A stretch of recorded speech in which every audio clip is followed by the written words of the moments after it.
Buyer-Seller Meet is a structured business program tailor-made for trade visitors with an aim to bring exhibitors in contact with right buyers from across the world. The trade fair saw about 21 international buyers from USA, Germany, Italy, South Korea, the Netherlands and the Middle East. So trade fair is all about business generation. So the buyer-seller meeting is the real focus of that part, the trade part. Some are interested in spices, tea, coffee, rice or different varieties of rice, oils, sesame, other oils, soybean and its value-added products. So now we know the buyers, and now it is our as an organization we play this role that we track out who has got this supply base, who could be the seller, and then we register those sellers. Many of them are exhibitors, and we do what is a perfect matchmaking. It was very interesting and inspiring. I had a very nice meeting with an association of small farmers. They're producing also other goods like spices. I was looking for new projects. We stay in the tea business since nearly 30 years. And we have done a lot of projects from the conventional to the organic. We helped our partners in India, China, in Africa, in Burkina Faso, South Africa, that they go from the conventional to the organic products, because we like to have a good product from them, all in organic. And so I'm here the last 3 days at this fair to look if there is a new project for us. And I found a few very interesting things, like spices and also tea, which I didn't know yet. I'm here for meet farmers and sellers, and I'm happy to meet directly the seller. And this is important because it's not so easy out of here. We have some fruitful meetings with the buyers, international buyer, and we have sold approximately 150 ton rice and pulses in this fair, and it's a good thing for us. We deal with almost all organic products that you would require to make a meal. We have cereals, pulses, spices, oils, sweeteners, health products, and we have a range of breakfasts that we launched today here at BioFact. We are a company who is strongly promoting millets, which we call forgotten food grains of India. There are about 8 wonderful varieties of millets which we are now not using much. We are now restricted only to rice and wheat. In terms of our business, we see a lot more potential in the domestic market than in our export markets, because the market here is growing at almost 100% growth, at least for us. BioFacts helps us to meet the organic farmers who are there. They also get an opportunity to meet the exact the manufacturers directly. I was very happy to see so many farmers here. I mean, because when you come to trade fairs, it's basically B2B, basically business to business, right? But here, it's very vibrant, dynamic with so many farmers here.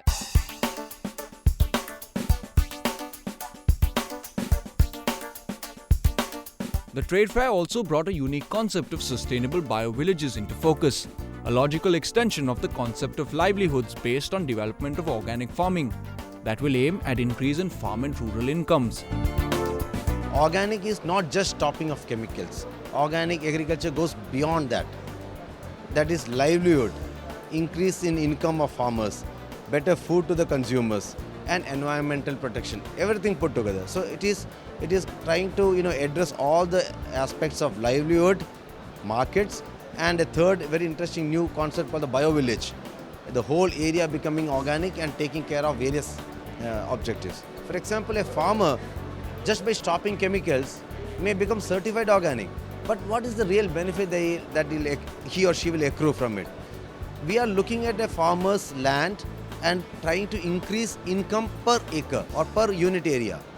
For that, a farmer will also have to keep animals like cow, sheep, goat, some poultry. Then he or she can also make biogas. And if all these concepts comes together, they can become entrepreneurs. They can do business from these parts, plus it can also become a beautiful ecotourism spot. An MOU was signed between Gozan County, Korea with Molvam village in Dimapur, Nagaland and the Pannathadi Panchayat in Kasaragod, Kerala to initiate the build-up of mutual cooperation between the local self-governments. with an objective to share experiences of creating bio-villages, eco-towns and organic provinces from different countries in Asia. The IFOAM Asia started to take interest that why not we have a sharing of knowledge and information between Asian countries. The MOU is an alliance of these bio-villages. A bio-village in South Korea, a bio-village in Philippines, a eco-town in China, and our Kasaragod bio-village and Nagaland bio-villages. These are now coming together like an alliance of local self-governments. Here is where the real knowledge sharing will happen. Organic agriculture is absolutely necessary, but the development of organic agriculture should go beyond the development of individual farms and individual farmers and go towards a more comprehensive development of organic agriculture. So when we say the Bio-Village project, we are linking up organic agriculture with community village development, because then it will be more comprehensive, more effective and more sustainable. So taking this forward, we will be signing an MOU with Kerala and Nagaland and even Sikkim in the near future, and we will take this project forward to include many other countries in Asia. 12 Indian state governments has a declared organic policy, but not many of them has a clear roadmap. So therefore what happens, some of the states are doing much better and some of them are not doing all that good. For example, Sikkim. Now Sikkim is a very small state, 60,000 hectares, and they plan to become 100% certified organic. And now they will become that in 2015. Perhaps, while this is a good case study and a success story also, but maybe some another state will have their own different challenges. One of the biggest challenges was the hurdle of changing the mindsets of the officials. The officials said it just can't happen because, we're going to lose productivity, farmers are going to get into ruin, and so on and so forth.